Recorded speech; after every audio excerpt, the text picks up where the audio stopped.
10 days after he gets enraged with that, the FBI show up at the door of this person and choosing now, not at any time in the last few years, to pursue an investigation. Now, that looks suspicious. And when something like that happens, that is such an that is a potential encroachment on freedom of speech and liberty that a free press has to call out and call attention to. Electorally, they're not making a mistake to go so big on the issue. And I think the election of Donald Trump and his first months in office will have emboldened them on this. Because and again, I'm always a critic of Trump and most of what he does, but he has reduced greatly since he came into office. Illegal immigration in the United States has plummeted. The number of people trying to get over the border has come down dramatically. And that's one of the reasons he remains popular in the United States, despite so many other things seeming crazy or going wrong. So I think reform can see that, and that's moved the window, really, of what is practical policy and what is acceptable, because in Trump's case, it includes quite a lot of deportations. So I think that's pushed the reform Farage policy along in that direction. William, let's talk about your column today in the comments section. It's about John Bolton, a lifelong Republican who's now facing an FBI investigation from the Trump White House. Seemingly, well, we don't know why the investigation has taken place. Donald Trump, when asked about it, has pleaded ignorance and saying, well, he's got nothing to do with it. We have heard perhaps it has to do with documents. This seems to be an ongoing issue with politicians perhaps having documents in their private homes that they're not supposed to. But you've called this ruled by vendetta. What do you mean? Well, I'm saying it might be, really. I do say in my column, I don't know, it might or might not be justified, but it is a bit of a coincidence, isn't it, that 10 days after the president gets really annoyed by criticism from very well-informed and very accurate criticism from John Bolton, his former advisor, about how he was handling the negotiations with Putin and how they wouldn't really get anywhere. 10 days after he gets enraged with that, the FBI show up at the door of this person and choosing now, not at any time in the last few years, to pursue an investigation. Now, that looks suspicious. And when something like that happens, that is such an that is a potential encroachment on freedom of speech and liberty that a free press has to call out and call attention to. And some of the American press are doing so. Actually, in the Wall Street Journal and the New York Times, they have really drawn attention to that. But I felt it hadn't had much attention in the British press. So, yes, I wrote my column about that and about how John Bolton is right about Ukraine. Very little progress has actually been made in the last few weeks, despite all this rushing around the world that everybody's been doing, because everybody's just trying to please Trump. So, yeah, that's what my column is about in today's Times. Yeah, we're still waiting for that trilateral meeting. Manveen, is it different politics in the US? You know, we're talking about a system which allows presidents to pardon people when they leave office and do all sorts of things. Is it a more personal type of politics? We hear today, Dominic O'Connell was telling us earlier, Trump orders the removal of Federal Reserve Governor Lisa Cook. Now, this is something that he may not actually have the power to do, but it doesn't stop him saying you're fired on social media and trying to remove an employee of the federal bank. It's a different system in that the president has powers in a way that we wouldn't have here. But when it was founded, if you go back to the founding fathers, none of them saw a president like Donald Trump coming. None of them expected a president to use their powers for their own personal vendettas or their own sort of personal aggrandizement, as he's often done.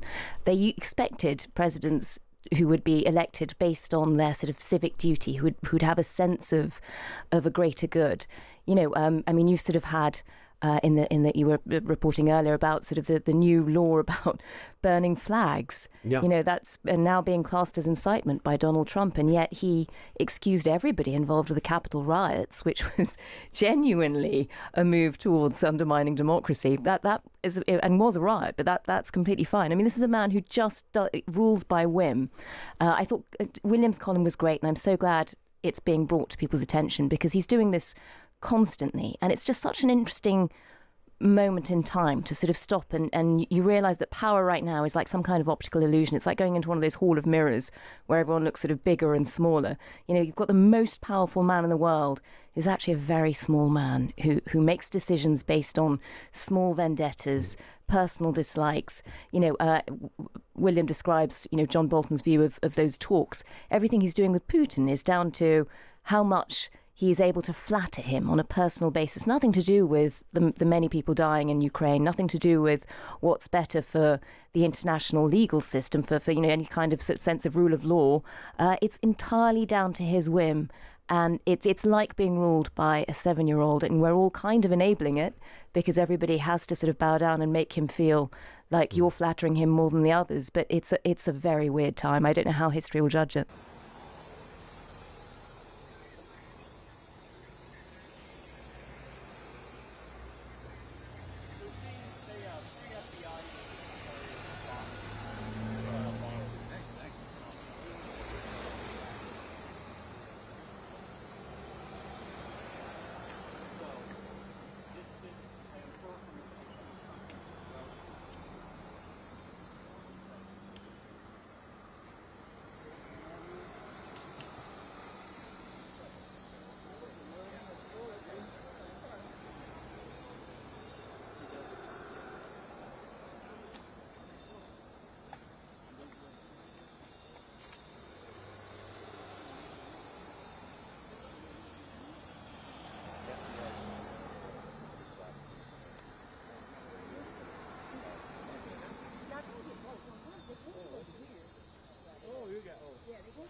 Has lived in this residence for some time. I know that because I grew up near, very close to here, and every time I come by this location, for you, the president, his administration, and Ambassador Bolton,